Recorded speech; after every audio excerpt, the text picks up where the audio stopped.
Hey, Andy, Yes, Dale. what's the best 007? Hmm. I always say maybe Daniel Craig. What's the movie? What's the best movie? Oh, well, Live and Let Die. Oh, thank goodness. That's why you and I are brothers. Charles Wright was famous for being his kayfabe, prostitute loving, weed enthusiast self. However, his shoot self was Baron Samedi. Hmm. All right. You remember playing Goldeneye back in the day and you could get to choose him? Oh, one of the best games ever. I loved when you'd like press start and you'd have that select the screen of dun, dun, dun, dun, Well, dun, I've just got dun. a Nintendo Switch and it's got a N64 modulator on it. Oh, okay. So then you would switch to paintball mode, and then all of a sudden it would Mm. just come up. Yeah.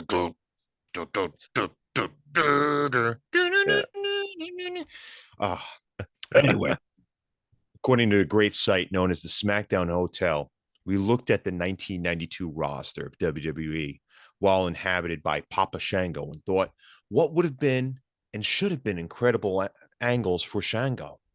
Yeah. And what did you think there? I mean, looking at that top of the line 1992, which also had the best Royal Rumble out there, like there was a lot going on as far as that roster. And you could Mm. have a lot of foes on there. Well, we had Taker, obviously, was one of them, wasn't he? Psycho Sid was a good one. Warrior, which he did do a bit with. Never forget the old Oh, voodoo doll. Let me ask you this question, right? Is I know obviously he went on to be the Godfather and he found himself there, which was a great character. But do you think Shango could have been a lot more than what he actually was? oh, fuck yeah. I can't. Yeah, absolutely. He could have been. They could have evolved that and been like, I'm not going to equate it to Bray Wyatt, but they tried to do something a little spooky, right? Except without Yeah. having a theme song by Wings. Did I tell you that I one time I went out, I went to a party, I went out to a bar and then got back and my friend had a piano. So Mm. I thought upon myself to just play Live and Let Die on the piano. But the only problem is that I don't know how to play piano. So while I'm hitting the keys, I would go da da da da da da da da da, and it ended up. But people knew. Well, Shango, he debuted in January 1992, didn't he, with the Horror Voodoo theme. Obviously, he was part of the Undertaker's Friends group at the time anyway.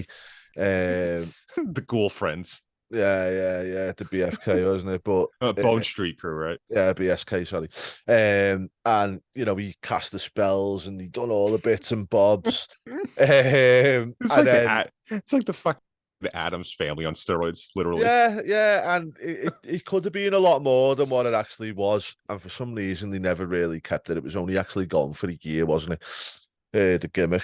But it shows you how much the gimmick's still thin because even now he goes round all of the like Comic Cons and everything else, and he still appears as Papa Shango, which says a Yeah, lot about what people thought of the gimmick and stuff that people still want to see Shango, yeah, which is really good, isn't it?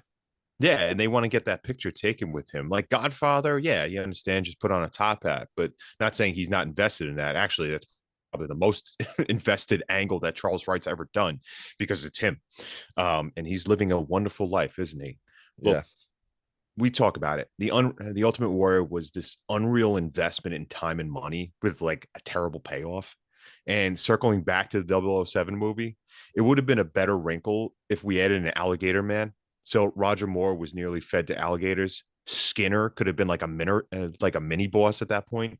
And Mm. yes, Ultimate Warrior is Roger Moore. Yeah, yeah. But Shango didn't really have a lot of feuds, did he? But some of the feuds he had were at the top level, obviously Warrior, when he made Warrior do some crazy weird dance and shows how much he couldn't actually act. But also he dropped his shit, didn't he, at WrestleMania? Literally. Yeah. Oh yeah. He missed a cue and missed up that whole WrestleMania 1992 run in with Sid versus Hulk Hogan, which was probably just a really weird headliner. Like, I'm sure you and I'll go back and watch that and just figure out what the hell was happening. Mm. You know, I just thought of something. If Skinner was the Croc Man, that was like a mini boss, did he feed Terry Taylor to the crocodiles? Maybe, as the Red Rooster? maybe. Why not? I would have. Look, Shango's wrath could have interacted with like Legion of Doom, maybe make Hawk sober. Mm, All right, I'm kidding. But what about this? What did Paul Ellering do in the WWF? He introduced Rocco.